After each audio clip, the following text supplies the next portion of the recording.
Hello friends, welcome to our channel ABC fly. আমাদের চ্যানেলে আপনারা প্রথমবারের জন্য দেখেছিলেন যে কীরকমভাবে টুর্নামেন্ট কোয়ালিটির মাঞ্জা দেওয়া যায়। আমরাই আমাদের চ্যানেলে প্রথমবারের জন্য দেখিয়েছিলাম, তারপরে প্রচুর চ্যানেল এই নিয়ে ভিডিও করেছে। এইবারে আমরা দেখাতে চলেছি আমাদের ওয়েস্ট বেঙ্গলে যেই পদ্ধতিতে আমরা ছোটোবেলায় মাঞ্জা দিতাম সেই রকম মেটেরিয়াল দিয়ে ভালো মাঞ্জা দেওয়া যায় কি না। আমরা নিজেরাও জানি না যে এই আমাদের এক্সপেরিমেন্টটা কতটা সফল হবে, তবুও আমরা চেষ্টা করছি। আজকে আমরা সাবু অ্যারারুট ইত্যাদি দিয়ে মাঞ্জা দেব। ভাতের জায়গায় আমরা সাবু অ্যারারুট ব্যবহার করব এবং কিভাবে আমরা লেইটা তৈরি করব বা কিভাবে আমরা লুদ্দিটা তৈরি করব সেটা আপনাদেরকে পুরোটা দেখাবো। এবং আমরা এখনও জানি না যে কীরকম হবে, কারণ এরকমভাবে আমরা অনেক ছোটোবেলায় মাঞ্জা দিতাম, তখন মাঞ্জা একদমই ভালো হতো না। তো এখন দেখি কীরকম হয়, আর যদি ভালো হয় আমরা ভিডিও খুব তাড়াতাড়ি আপলোড করে দেবো। এখনও 3-4 দিন টাইম আছে 14ই জানুয়ারির জন্য, মানে মকর সংক্রান্তির জন্য এখনও 3-4 দিন টাইম আছে। যদি ভালো হয় আপনাদেরকে আমরা অবশ্যই জানাবো, খারাপ হলেও জানাবো। আপনারা কিন্তু এইরকমভাবে চেষ্টা করে তাহলে মাঞ্জা দিতে পারবেন। তো চলুন আমাদের সঙ্গে থাকুন এবং দেখতে থাকুন মাঞ্জা আজকে কীরকম হয়। তো আমরা বড়দানা সাবু একটা কন্টেনারে নিয়ে তারপরে ওইটাকে একটুখানি জল দিয়ে ওভারনাইট সোক করবার জন্য রেখে দেবো, একটা কিছু দিয়ে ঢেকে সারা রাত্রির জন্য দেখে দেবেন সাবুটা যাতে ভেজে। এরপরে সকালবেলা উঠে একটা মিক্সিং জারে আমরা প্রথমে সাবুটাকে নিয়ে নিচ্ছি, নিয়ে ওইটাকে মিক্স করে নিচ্ছি, ভালো করে পেস্ট বানিয়ে নিচ্ছি। বেশিক্ষণ না, 2-3 মিনিট মতো করলেই হবে। 2-3 মিনিট মতো পেস্ট বানিয়ে নিয়ে তারপরে দেখুন খুললে কীরকম দেখতে লাগছে, একদম সুন্দর একটা ডো মতো তৈরি হয়ে গেছে, একটা কাদা কাদা মতো ব্যাপার তৈরি হয়ে গেছে, আঠালো। এবারে এইটাকে আমরা ডাইরেক্ট জল দিয়ে আগুনে বসিয়ে দিলাম। খানিকক্ষণ নাড়তে নাড়তে দেখুন একটুখানি নেড়ে নিচ্ছি, হালকা গরম হওয়া পর্যন্ত এটাকে একটুখানি নেড়ে নিয়ে তারপরে এর মধ্যে দিয়ে দিচ্ছি অ্যারারুট। অ্যারারুটটা দেওয়ার সঙ্গে সঙ্গে কিন্তু আপনারা এটাকে নাড়তে শুরু করবেন, নাহলে এটা জমাট পেকে যাবে বা ডেলা পাকিয়ে যাবে, তখন কিন্তু অসুবিধা হবে। এরপরে আবার একটু জল দিয়ে এটাকে আগুনে বসিয়ে দেখুন ফাইনালি এবারে এটাকে কীরকম দেখতে হয়। দেখুন ফাইনালি এরকম একটা দেখতে হয়েছে, বুঝতে পারছেন কেমন হয়েছে। লেদ্দি তৈরির জন্য প্রথমে সাবু অ্যারারুটের মিক্সচারটা নিয়ে তার মধ্যে একটুখানি ইসবগুল দানাটা দিয়ে দিলাম। এক্ষেত্রে ইসবগুল দানাটা কিন্তু আমরা আর লোচ না বানিয়ে ডিরেক্টই দিয়ে দিয়েছি। এবার মিশিয়ে নিচ্ছি লোভান, একটু তাজ ময়দা লকড়ি মিশিয়ে নিচ্ছি, দিচ্ছি কাঁচ। কাঁচটা হয়তো একটু বেশিই লাগবে, কারণ এই সাবুটা যেটা তৈরি হয়েছে এটা বেশ নরম হয়েছে। দেখুন একটু ব্রাউন কালার আর ব্লু কালার নিয়ে নিয়েছি। আজকে ব্লু করার ইচ্ছা আছে আর ব্রাউনটা বেস কালার হিসাবে দেবো, ওই জন্য এই দুটো কালার নিয়েছি। তো এবার লুদ্দিটা বানানো স্টার্ট হবে।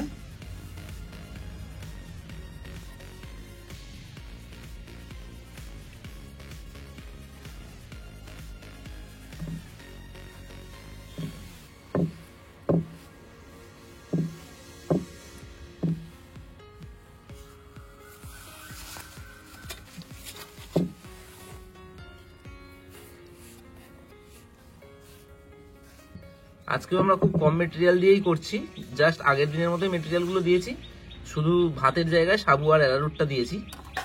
তো দেখা যাক কিরকম তৈরি হয় লুদ্দিটা। একটু কালার মিশিয়ে নেওয়া হচ্ছে, তো কালারটা মিশিয়ে নেওয়া হচ্ছে। প্রথমে ব্রাউনটা নিয়ে নেওয়া হচ্ছে, একটুখানি মেখে নিয়ে তারপরে ব্লু কালারটা দেওয়া হবে। দেখা যাক কিরকম কালার আসে।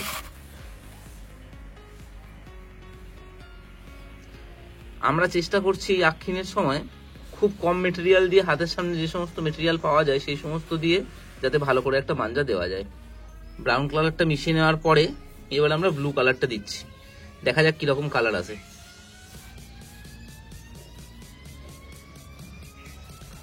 তবে লুদ্দিটা দেখে মনে হচ্ছে মাঞ্জা খারাপ হওয়ার কোনো কারণ নেই, এখন জানি না, দিলে বোঝা যাবে। তবে দেখে খুব সুন্দর লাগছে, বরং মানে সত্যি কথা বলতে কি ভাত দিয়ে তৈরি করলে যেরকম হয় তার থেকেও বেশি ভালো লাগছে, মানে যেন পেস্ট করাটা ভাতের থেকেও বেশি ইজি মনে হচ্ছে। একটু রাবার রাবার মতো মনে হচ্ছে হয়ে যাচ্ছে, জানা বুঝতে পারছি না এখন, দেখা যাক কিরকম হয়।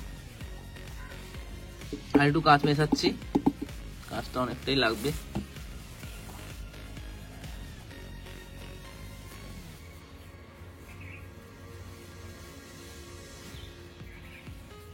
প্রায় হয়ে এসছে, কালারটা দেখুন ডার্কিশ ব্লু টাইপের হয়ে গেছে, মোটামুটি রেডি হয়ে গেছে।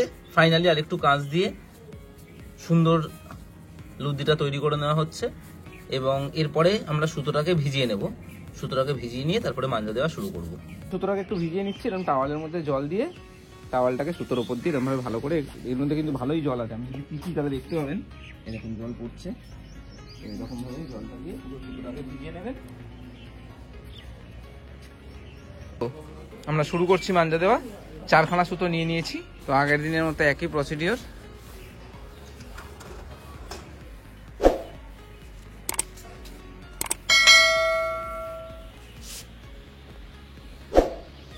দেখুন ফার্স্ট কোটিং হয়ে গেছে।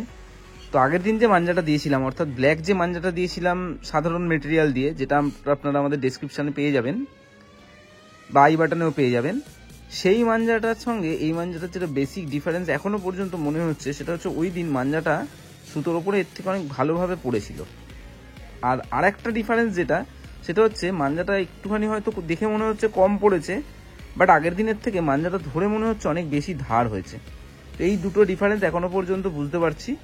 পুরোটা হয়ে গেলে তখন আমরা বুঝতে পারবো কীরকম হচ্ছে। ফার্স্ট কোটিং আমাদের হয়ে গেছে, এবারে আমরা সেকেন্ড কোটিং স্টার্ট করব।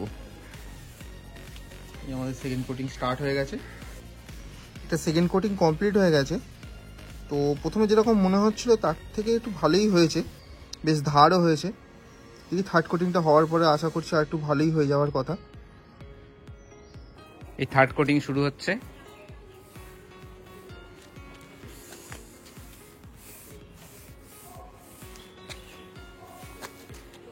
এটাই ফাইনাল কোটিং আমাদের। এই কোটিংটা হয়ে যাওয়ার পরে দেখাবো যে মাঞ্জাটা কীরকম হচ্ছে। আশা করছি ভালোই হবে। অন্য দিনের মতো পুরোপুরি ফিনিশিং না হলেও মাঞ্জাটা খারাপ হচ্ছে না, তবে যেরকম ফিনিশিং আমাদের হয় প্রত্যেকবার, একদম অনেস্টলি বলছি, তার থেকে একটু অন্যরকম হয়েছে। কিন্তু মাঞ্জায় প্যাঁচ কাটা যাবে এইটুকু আমি 100% শিওর। তবে নর্মালি আমরা যেরকম মাঞ্জা দিই আর কি, তার থেকে একটু অন্যরকম হয়েছে। মানে অত ইউনিফর্মলি হয়নি, কিছু কিছু জায়গায় খুবই সুন্দরভাবে পড়েছে, আর কিছু কিছু জায়গায় যেন একটু খাপচারা খাপচারা আছে। তো এই মাঞ্জাটা দিয়েও আমরা প্যাঁচ খেলবো, যদি আখিনের দিন বা মকর সংক্রান্তির দিন যদি আমরা ঘুড়ি ওড়াই, তাহলে এই মাঞ্জাটা দিয়েও প্যাচ খেলবো। আগের দিনের যে ব্ল্যাক মাঞ্জাটা ছিল ওইটা দিয়েও প্যাচ খেলবো, এই ব্লু মাঞ্জাটা দিয়েও প্যাচ খেলে আপনাদেরকে দেখাবো। তো থার্ড কোটিংটা আপনারা দেখে নিন। থার্ড কোটিংয়ের পরে আমরা থার্ড কোটিংটা আপনারা দেখছেন এখন, তো থার্ড কোটিংয়ের পরে ফাইনালি মাঞ্জাটা কীরকম দেখতে হলো সেটা আপনাদেরকে দেখাবো, এবং তারপরে গুটিয়ে নেওয়ার পরে একেবারে লাঠাইয়ে আবার দেখাবো যে মাঞ্জাটা দেখতে কীরকম লাগছে। একসঙ্গে যখন গ্যাদার হচ্ছে মাঞ্জাটা, তখন এর কালারটা কীরকম লাগছে আর মাঞ্জাটা দেখতে কীরকম লাগছে তখন সেটাও দেখাবো। তো চলুন আমাদের সঙ্গে দেখতে থাকুন। আর যারা এখনও চ্যানেলটা সাবস্ক্রাইব করেননি তারা চ্যানেলটাকে সাবস্ক্রাইব করে নিন। আশা করছি আমরা মোটামুটি ইনফরমেটিভ ভিডিওই দিয়ে থাকি। আচ্ছা দেখুন, থার্ড কোটিংটা হয়ে যাওয়ার পরে আপনাদেরকে মাঞ্জাটা দেখাচ্ছি। থার্ড কোটিং হয়ে যাওয়ার পরে আমাদের যে প্রাথমিক প্রবলেমগুলো ছিল, মনে হচ্ছিল পুরোপুরি সুতোর মধ্যে মাঞ্জাটা ধরছে না, সেই প্রবলেমটা 90% দূর হয়ে গেছে। আমি বলবো যে ক্যামেরাটাকে পুরোটা এই এতটা জায়গার মধ্যে দেখা, দেখুন যতটা জায়গার মধ্যে দেখানো হচ্ছে মোটামুটি, আমি হাতটাকে সরাচ্ছি, আপনি বুঝতে পারবেন। দেখুন মাঞ্জাটা কিন্তু ইউনিফর্মলি হয়েছে, আমি সুতোটাকে জড়ো করে দিচ্ছি তাহলে বুঝতে পারবেন। দেখুন মাঞ্জাটা কিন্তু ইউনিফর্মলিই পড়েছে, খুব বেশি কিন্তু এখন আর বোঝাই যাচ্ছে না যে কোনো জায়গায় ইউনিফর্মলি পড়েনি। এবং সব থেকে যেটা ইন্টারেস্টিং ব্যাপার সেটা হচ্ছে মাঞ্জাটা ধার হয়েছে প্রচুর। আমরা যেহেতু সাবু দিয়ে এই প্রথমবার মাঞ্জা দিলাম, ওই জন্য আমাদের এক্সপেরিমেন্টটাই প্রথমবার।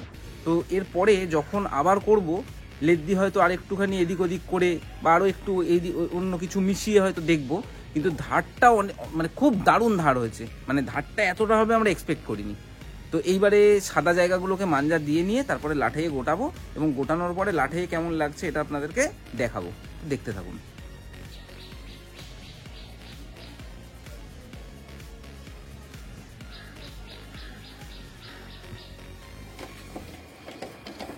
তো এই গোটানোর কাজ চলছে, এইটা তৈরি করে একটুখানি গোটাতে সুবিধা হয়েছে, এই যা, নাহলে গোটাতে খুব খাটনি হয় আর তাড়াতাড়িও থাকে। এইটা হয়েছে একটু, এইটা সুবিধা। দেখুন এবার এখান থেকে এটা জাস্ট খুলে নেবো, এরকমভাবে খুলে নিয়ে এখান থেকে একটু ধর এই জায়গাটা ভালো করে একটু দিয়ে দিতে হবে মাঞ্জাটা।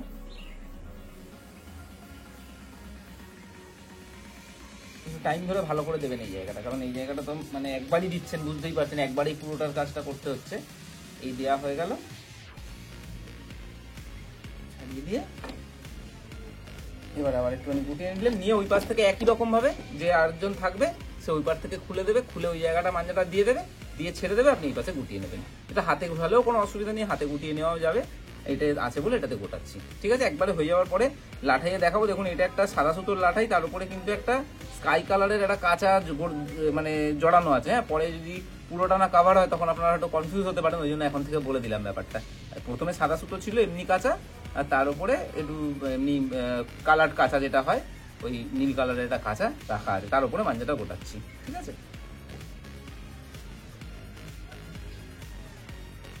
আপনাদেরকে পুরোটাই দেখালাম, কি কি মেলালাম, কিভাবে মাঞ্জা দিলাম। শুধু টাঙানোটা আজকে দেখাইনি, ওই আগের দিন যেরকম ভাবে টাঙিয়েছিলাম ওই রকম ভাবেই টাঙিয়ে নিয়েছিলাম।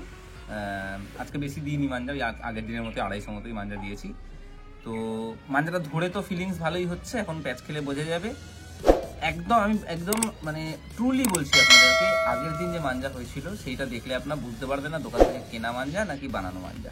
কিন্তু আজকের মাঞ্জাটা আপনারা দেখলে বুঝতে পারবেন এটা মানে হাতে দেওয়া হয়েছে, বা একটু একটু একটু একটু কোনো কোনো জায়গায় খিঁচ আছে, কোনো কোনো জায়গায় একটু কোটিংটা খারাপ হয়েছে।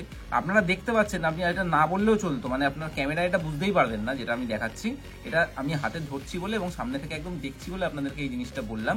এবং আমরা পরবর্তীকালে আরও রকম এক্সপেরিমেন্ট করে এই সাবু দিয়ে অ্যারারুট দিয়ে একদম আপনাদেরকে আমি চ্যালেঞ্জ করছি যে ম্যাচ খেলে দেখাবো, ম্যাচ খেলবার মতো মাঞ্জা এটা দিয়ে কিন্তু তৈরি করবো। এটাও ম্যাচ খেলা যাবে হয়তো, কিন্তু এই ব্যাপার হচ্ছে অল্প মাঝখানে যদি খিঁচ থাকে তাহলে ম্যাচে যদি ফাঁসে ঘুরি তাহলে কেটে চলে যাবেন। তো আমি একদম গ্যারেন্টি দিচ্ছি যে এইটা দিয়ে এক্সপেরিমেন্ট করে আপনাদেরকে যেরকম আগেও আমরা দেখিয়েছি, এইটা দিয়েও টুর্নামেন্ট কোয়ালিটির একদম মাঞ্জা বানিয়ে এবং সেটা দিয়ে প্যাচ খেলেও আপনাদেরকে দেখাবো। আর আপনারা যাদের আমাদের চ্যানেলে নতুন প্রথমবারের জন্য দেখছেন, তারা আমাদের চ্যানেলটা একটু সাবস্ক্রাইব করে নিন, আর ভিডিওটা লাইক করে বন্ধুদের মধ্যে শেয়ার করে দিন। চ্যানেলটা সাবস্ক্রাইব করলে আমাদেরও মনটা ভালো লাগে। আমরা দেখছি 90% নন সাবস্ক্রাইবার্সরা ভিডিও দেখছে, তো 90% ভিউ যদি নন সাবস্ক্রাইবার্স থেকে হয়, তো তারা যদি সাবস্ক্রাইব করে নেয় তাহলে আমাদের সাবস্ক্রাইবারটা যদি 100K হয়ে যেত। তো মাত্র 11.5K সাবস্ক্রাইবার আছে, একটুখানি সাবস্ক্রাইবারটা বাড়লে আমাদেরও ভালো লাগে। আর কলকাতায় প্রথম ডেডিকেটেডলি মাঞ্জার জন্য ভিডিও আমরাই তৈরি করেছিলাম, এখন অনেক চ্যানেল হয়তো করছে, বাট এটা আপনারা যদি খুঁজে দেখেন ডেট ওয়াইজ তাহলে দেখবেন আমাদের ভিডিওই কলকাতায় কিন্তু মাঞ্জার ওপরে প্রথম, নিজেরা হাতে দিয়ে কীরকমভাবে কী মেটেরিয়াল দিচ্ছি না দিচ্ছি সমস্ত কিছু বলে। এবং আপনারাও যথেষ্ট সাপোর্ট আমাদেরকে করেছেন থ্রু আউট, যাদের থেকে আমরা চ্যানেল খুলেছি টিল ডেট আপনারা মানে প্রচুর সাপোর্ট করেছেন, তার জন্য অনেক থ্যাংক ইউ। এরকমভাবেই আমাদের পাশে থাকবেন এবং আশা করছি আরও অনেক সুন্দর সুন্দর এক্সপেরিমেন্টাল মাঞ্জার ওপরে, ঘুড়ির ওপরে, কাটিংয়ের ওপরে বা দোকানের রিভিউ যেরকম আমরা করে থাকি, এই সমস্ত ভিডিও রিসেন্ট টাইমে আসবে। তো আমাদের পাশে থাকার জন্য ধন্যবাদ, থ্যাংকস ফর ওয়াচিং। এরপরে আবার দেখা হবে নতুন কোনো ভিডিও।